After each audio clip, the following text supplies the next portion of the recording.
안녕하세요. 친절한 동교수입니다. 오늘은 제 경험을 바탕으로 서울과 지방의 흉부외과 모습에 대해서 얘기를 해볼까 해요. 제 경험을 바탕으로 했고요. 모든 상황들을 다 표현하지 못하는 부분들은 있을 것입니다. 하지만 상당 부분 일치하는 부분에 대해서 얘기를 해볼까 합니다. 서울에 있는 대학병원에는 성인심장 파트, 폐식도 파트, 그리고 소아심장 파트 교수님들이 각각 계십니다. 각각 총 10분이 넘는 교수님들이 계시고 각 파트마다 하루에 수술이 엄청나게 밀려옵니다. 오늘 수술은 성인심장 파트 수술이 12개, 폐식도 파트의 수술이 18개, 소아심장 파트 수술이 6개입니다.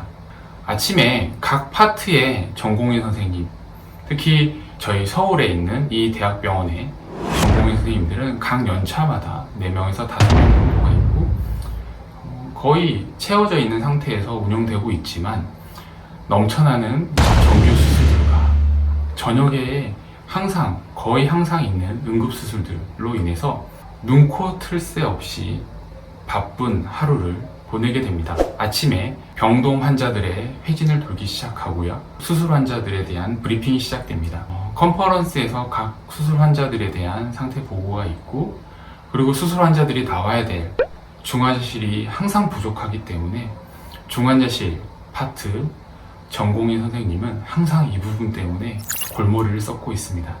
그렇게 정규 수술들이 다 끝나고 나면 8시, 9시가 되고 그 이후에 회진을 돌기 시작하죠.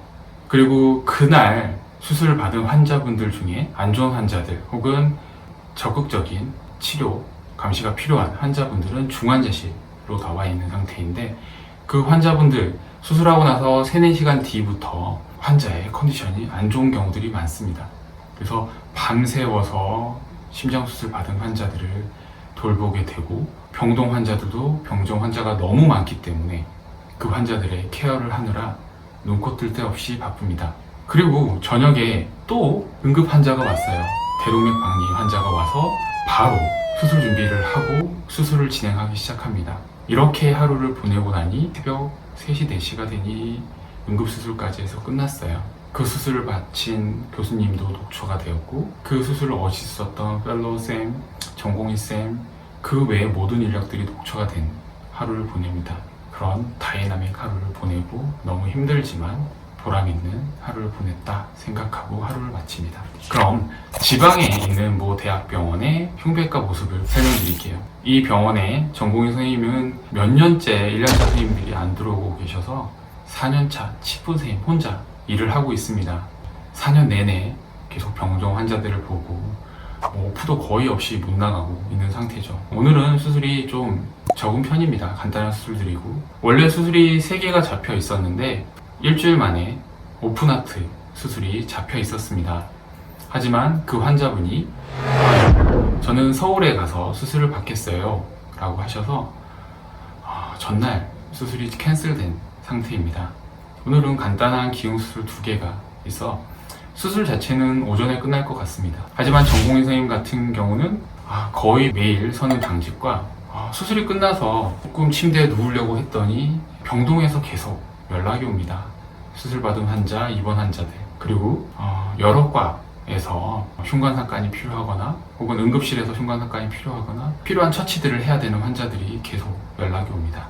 이 병원에는 총 3분의 교수님이 계십니다.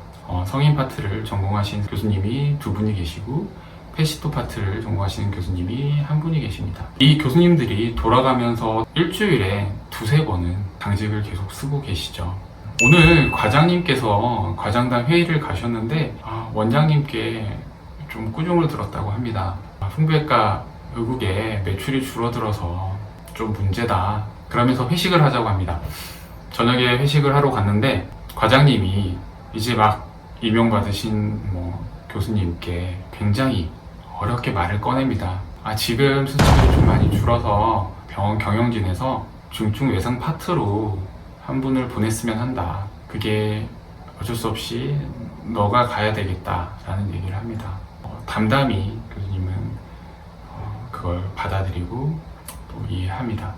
이렇게 회식을 하고 있는데 갑자기 연락이 왔습니다. 응급실에서 대동맥 박리 환자가 왔다고 합니다. 원래 당직이 아닌 교수님이 수술을 해야 되는 상황이라서 어제도 당직이었는데 오늘도 어쩔 수 없이 수술장으로 오게 됩니다. 환자는 컨디션이 나빠져서 수술장으로 가는 도중에 심정지가 와서 마사지하고 에크모 놓고 여러가지 아주 힘들게 수술을 끝마칩니다. 수술 환자는 좋지 않아서 중환자실에서 수술하신 교수님이 밤새 환자를 지켜보고 있고 그렇게 며칠을 지켜봅니다. 전공의 선생님도 정말 날 새면서 환자를 보고 했는데 결국에는 안타깝게 환자가 사망하게 됩니다. 보호자분에게 환자 상태를 설명하고 사망 선고를 하게 됩니다. 보호자는 바로 담당 교수님 멱살을 잡습니다. 그러면서 하는 말은 서울 가서 수술할 걸 왜 내가 여기서 수술해서 이런 말을 합니다. 담당 교수님은 정말 저는 최선을 다했고 환자분 상태가 너무 안 좋았습니다 라는 말을 정말 하고 싶었지만 끝까지 참고 미안하다 라는 말을 하고 나옵니다. 보호자는 계속된 컴플레인을 하고 의료소송을 하게 됩니다. 그런 사고가 있고 얼마 지나지 않아 다시 원장님 호출이 있어 과장님은 원장실로 갑니다. 흉부외과에 수술은 계속 줄어들고 있는데 의료사고도 계속 나고 매출은 줄고 하니까 인원을 줄여야 될 것 같다. 그리고 지원해주고 있던 지원금들 몇몇을 줄여서 병원 경영에 사용해야 될 것 같다 라는 얘기를 합니다. 과장님은 나오면서 한숨을 쉽니다. 이걸 또 어떻게 얘기를 하지? 지금도 빡빡한 인력으로 돌아가고 있는데 어떻게 여기서 더 줄이고 지금도 거의 퐁당퐁당으로 당직을 서고 있는데 여기서 인력을 줄이면 더 당직을 서야 될 거고 지원금, 인건비를 줄이면 기존 생활하던 부분이 있는데 어떻게 더 생활을 하지? 여러 가지 생각을 하면서 엄청 고민을 하고 막막한 생활을 합니다. 지방에서는 점차적으로 정규 수술은 오히려 줄어들고 응급수술, 응급 환자들을 보게 되고 그 응급 환자들은 당연히 환자 상태가 나쁜 상태로 오기 때문에 그만큼 예후가 좋지 않아 의료사고로 갈 확률이 높아지는 상황이 계속됩니다.